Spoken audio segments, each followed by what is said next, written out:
Hello and welcome to Hearty Corners. Hearty Corners के tasty corner में आप सबका बहुत बहुत स्वागत है। आज की रेसिपी है मशरूम राइस। इसे बनाना एकदम आसान है और संडे में जब कुछ खास आपको खाने का मन हो तो इस मशरूम राइस को ज़रूर ट्राई कीजिएगा। इसे बनाने के लिए मैंने यहाँ पर 2 कप बासमती राइस लिया है। राइस को हमें बहुत अच्छे से वॉश कर लेना है। 3 से 4 बार हमें खूब अच्छे से पानी डालकर इसे धो लेना है, जब तक कि हमारा वाटर एकदम ट्रांसपेरेंट ना दिखाई दे। देखिए कितना सारा कचरा निकलता है। इसे एकदम अच्छे से धो लेना चाहिए ताकि हमारा जो राइस है वो एकदम खिला खिला बने।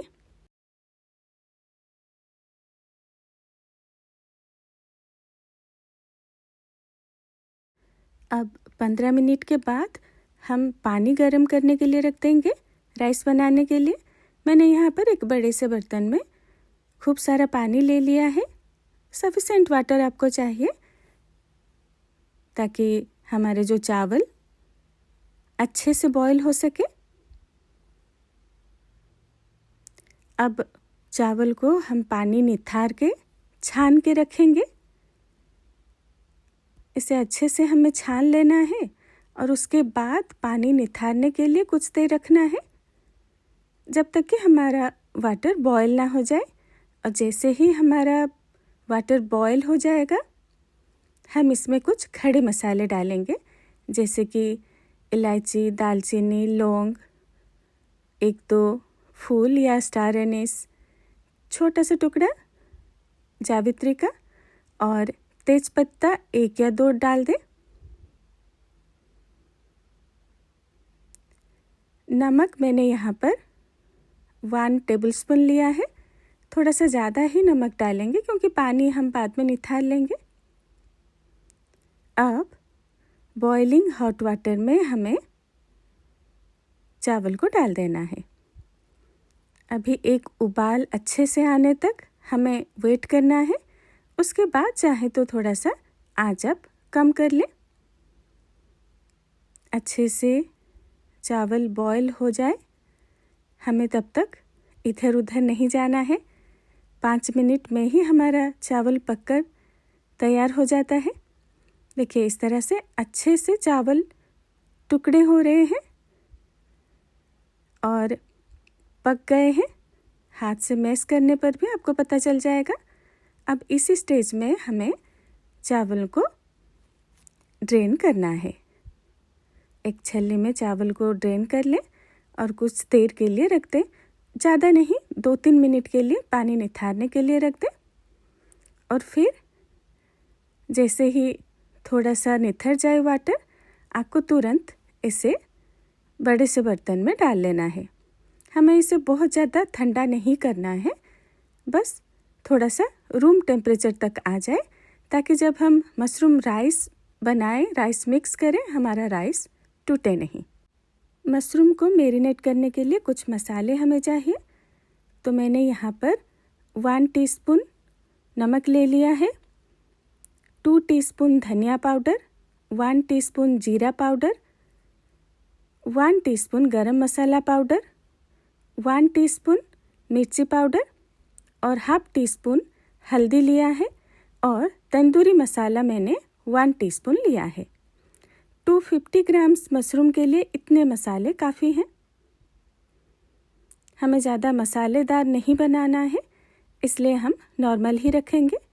और यहाँ पर 6-7 कली लहसुन और हाफ इंच का एक टुकड़ा अदरक का मैंने ले लिया है। इसे मैंने क्रश कर लिया है। आप चाहें तो 1 टेबलस्पून जिंजर गार्लिक पेस्ट ले सकते हैं। और मैंने यहाँ पर रेडीमेड जो आता है ओनियन, फ्राइड ओनियन, वो ले लिया है। और हमें कॉर्ड चाहिए, जो नॉर्मल टर्किश योगर्ट है वो मैंने लिया है। हमें इसका 2 टेबलस्पून चाहिए। यहाँ मैंने 250 ग्राम मशरूम को इस तरह से पतले टुकड़ों में कट करके ले लिया है। अब इनको हमें मैरिनेट करना है। थोड़ा सा धनिया कट करके लिया है, थोड़ा सा पुदीना 1 टेबलस्पून के करीब, और 2-3 हरी मिर्च हम ले लेंगे। मैं एक नॉर्मल स्पून से कर्ड ले लूँगी 2 टेबलस्पून। सारे मसाले हम इसमें ऐड कर देंगे जो भी हमने मिक्स करके रखे थे,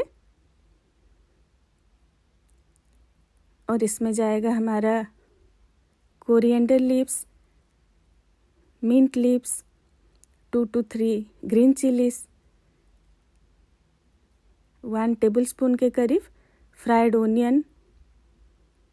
आप फ्राइड ओनियन घर का बना भी ले सकते हैं, मैं रेडीमेड ले रही हूँ। और हमारा जो जिंजर गार्लिक क्रश किया हुआ था वो मिक्स कर देंगे। अब इसे हम बहुत अच्छे से स्पून के हेल्प से मिक्स करेंगे। इसे अलग से बर्तन में ही मिक्स कीजिएगा ताकि आपके जो मशरूम है वो टूटे नहीं। और उसके बाद मशरूम मिक्स करके हाथों से, हल्के हाथों से आपको मिक्स कर लेना है, कुछ इस तरह से।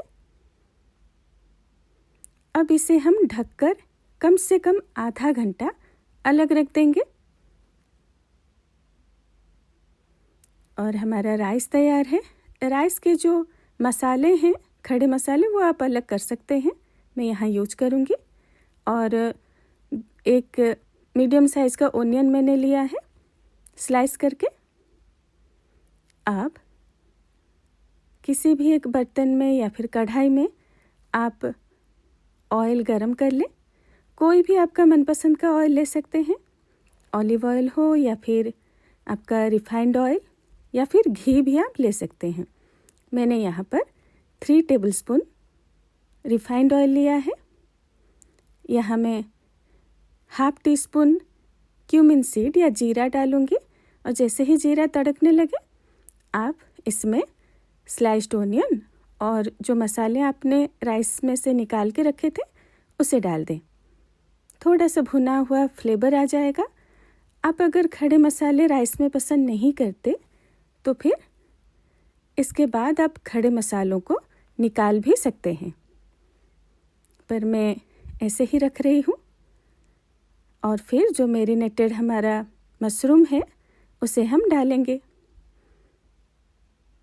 ये प्रोसेस हम मशरूम मैरिनेट करके आधा घंटा रखने के बाद ही करेंगे।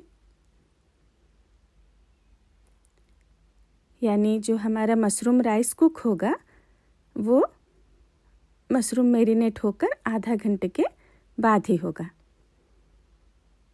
तो देखिए धीरे धीरे इस तरह से मीडियम आंच पर या फिर मीडियम टू लो आंच पर आप रखकर कुक कर लें। जैसे ही कुक होता जाएगा आपका ऑयल सेपरेट होता जाएगा। पहले तो आप हाई आंच पर रख के, हाई हीट पर रख के अच्छे से मशरूम को फ्राई कर लें 2 से 3 मिनट के लिए। उसके बाद लो टू मीडियम आंच पर रख के मशरूम कुक होने तक कुक कर लें। और इसमें कुकिंग में ज़्यादा टाइम नहीं लगता क्योंकि ऑलरेडी मैरिनेटेड है, तो आपको ज़्यादा से ज़्यादा 10 मिनट लगेगा। और जैसे ही आपका मशरूम अच्छे से कुक हो जाए आप एक बार इस तरह से चेक कर सकते हैं, अच्छे से मशरूम कुक हो रहा है, हो गया है। अब हमें डालना है 1 टेबलस्पून टमाटो पल्प या फिर प्यूरी। आप अगर घर में बनाना चाहते हैं तो थोड़े से ऑयल में आप टमाटो को ग्राइंड करके, 2 मीडियम साइज़ के टमाटो को ग्राइंड करके खूब अच्छे से भून लें। इस तरह का प्यूरी बन जाएगा या फिर पल्प बन जाएगा। अब टमाटो को 1-2 मिनट के लिए अच्छे से हमें मिक्स करना है। जैसे ही टमाटो पेस्ट अच्छे से मिक्स हो जाए तो बस हमें राइस मिक्स कर लेना है। अब राइस को धीरे धीरे डालकर मिक्स कर सकते हैं, या फिर अगर बर्तन आपका बड़ा है तो फिर एक साथ ही डाल दें। और उसके बाद 1 टेबलस्पून ड्राइड मिंट लीव्स का पाउडर मैं ले रही हूँ यहाँ पर, और थोड़े से फ्राइड ओनियन ले रही हूँ। इन सब को खूब अच्छे से मिक्स करना है और एकदम लो फ्लेम में हमें 5 मिनट तक बिठाना है। बीच बीच में चलाते हुए अच्छे से फ्राई कर लें और फिर गैस ऑफ करके आंच से उतार के कुछ टाइम के लिए अलग रख दें। और देखिए तैयार है आपका मशरूम राइस। इसे आप लंच बॉक्स या टिफ़िन बॉक्स में भी लेकर जा सकते हैं। अगर आप कहीं बाहर पिकनिक के लिए जाना चाहें तो इसे अच्छे से पैक करके आप लेके जाके बाहर एंजॉय कर सकते हैं। आप इसे सलाद, रायता, पापड़ के साथ एंजॉय कर सकते हैं। अगर आपको मेरी रेसिपीज़ पसंद आते हैं तो फिर प्लीज़ चैनल को लाइक एंड सब्सक्राइब करना ना भूलें। Thank you.